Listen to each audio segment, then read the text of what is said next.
दोस्तों Vodafone idea limited ने आज अपने एफपीओ प्राइस को 11 रुपए के लेवल को क्रॉस किया और ये पहली बार हुआ है आफ्टर सितंबर 2024 यानी 2024 के बाद, यानी ऑलमोस्ट एक साल के बाद ये पहली बार 11 रुपए पर आपको आज के सेशन में ट्रेड करता हुआ देखने को मिला है। मैं आपको इसका रियल टाइम डेटा बताता हूँ। यहाँ पर आप देखोगे तो वोडाफोन आइडिया का शेयर अभी तो क्लोजिंग आया है 10.95 रुपीज़ पे, लेकिन इसने आज हाई बनाया जो 52 वीक हाई है 11.08 का। अगर आप देखोगे आज के सेशन में शेयर ओपन हुआ 10.51 रुपीज़ पे, हाई बनाया 11.08 का, लो बनाया 10.47 रुपीज़ का। यानी आज का जो 52 वीक हाई है वो आपको देखने को मिला 11.08 का, जो कि इसका सेम प्राइस है जो एफपीओ यही प्राइस पे आया था 11 रुपीज़ पे। आपको फॉलो ऑन पब्लिक ऑफरिंग आपको देखने को मिला था दोस्तों, और ये सितंबर 2024 में 11 रुपये पर काम कर रहा था। उसके बाद दोबारा से आपको 11 रुपये पर आज के सेशन पे ट्रेड करता हुआ देखने को मिला। क्लोजिंग तो नहीं आया, लेकिन ऑलमोस्ट आप कह सकते हो कि 11 रुपये के आसपास ही देखने को मिल रहा है। अब यहाँ पर दोस्तों एक इंपॉर्टेंट अपडेट आ रहा है वोडाफोन आइडिया को लेकर, आप देख सकते हो 14 नवंबर, बिल्कुल फ्रेश अपडेट है। अपडेट क्या रहा है वो देख लेते हैं। We submit the details of order received by the company under the Central Goods and Service Tax Act 2017. Company does not agree with the order and will take appropriate action for filing appeal against the same. अब दोस्तों ये important data आप देखिए। Name of authority assistant commissioner ST Tamil Nadu की तरफ से दोस्तों यहाँ पर एक नोटिस भेजा गया, जिसमें यहाँ पर आप देख सकते हो एक ऑर्डर है जिसको पास किया गया under section 73 of the central goods and service tax यानी जीएसटी टैक्स का। दोस्तों यहाँ पर नोटिस आ चुका है वोडाफोन आइडिया लिमिटेड को, जिसमें डिमांड किया जा रहा है कि आपको जीएसटी तो पे करना ही है, उसके साथ आपको पेनल्टी पे करना है। कितने रुपए का? 29,63,444 रुपये का। और उसके बाद आपको इंटरेस्ट भी पे करना है, क्योंकि आपने जीएसटी टाइमली पे नहीं किया है, आपको इंटरेस्ट भी पे करना है और आपको पेनल्टी भी पे करना है। सारी चीज़ें आपको पे करनी है। आप देख सकते हो 13 नवंबर को ये नोटिस कंपनी को प्राप्त हुआ। कंपनी ने 14 नवंबर को शेयर होल्डर्स के साथ शेयर किया। अब कंपनी इसके ऊपर क्या कह रही है? कंपनी ये कह रही है कि हम इससे अग्री नहीं करते, यानी कंपनी के पास कुछ तो सबूत होगा कि उन्होंने ऑलरेडी पे कर दिया है।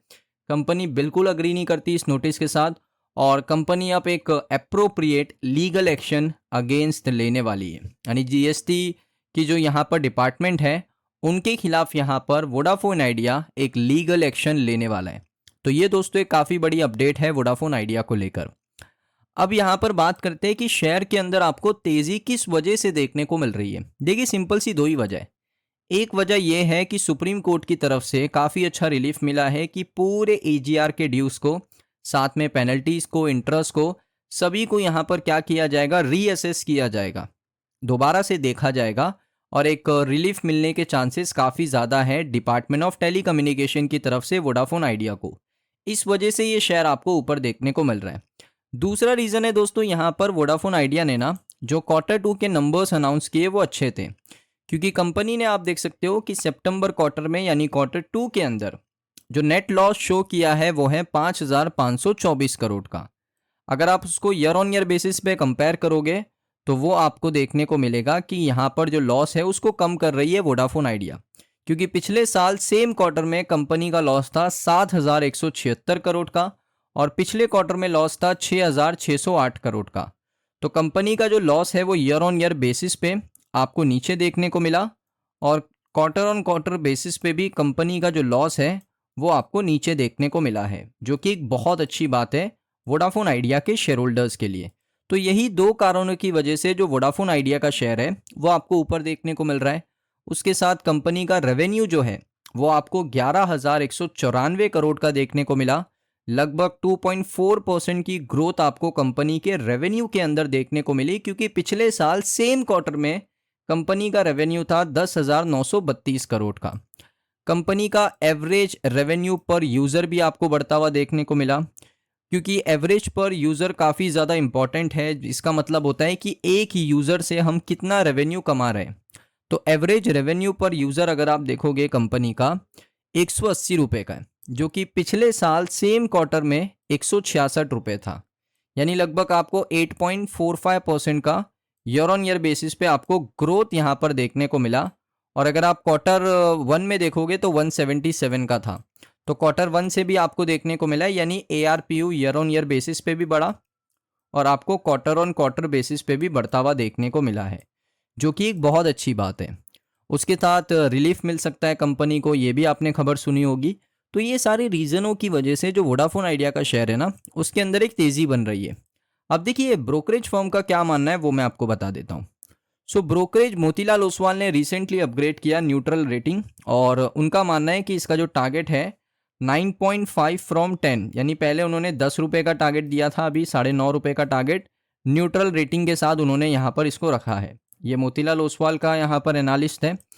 उसके बाद यहाँ पर दोस्तों मैं आपको बताता हूँ जेएम फाइनेंशियल्स। जेएम फाइनेंशियल्स का क्या मानना है? जेएम फाइनेंशियल्स का मानना है कि उन्होंने टारगेट प्राइस में चेंज किया है। पहले उन्होंने 9.5 रुपये का टारगेट रखा था, अभी 11 रुपये का रखा, जो कि अचीव हो गया। और ऐड का रेटिंग उन्होंने रखा था। और अपसाइड ट्रिगर की बात करें तो उन्होंने कहा कि सरकार की तरफ से वेवियर मिल सकता है जो पुराने एजीआर है उसके ऊपर, और जो ड्यूज़ है वो कन्वर्ट हो सकते हैं इक्विटीज़ के अंदर। साथ ही साथ एक अच्छा सब्सक्राइबर एडिशन हो सकता है वोडाफोन आइडिया के अंदर। इस वजह से उन्होंने 11 रुपये का टारगेट दिया था वोडाफोन आइडिया को। तो ये सारे कारणों की वजह से आप कह सकते हो कि वोडाफोन आइडिया का जो शेयर है वो आपको ऊपर देखने को मिला।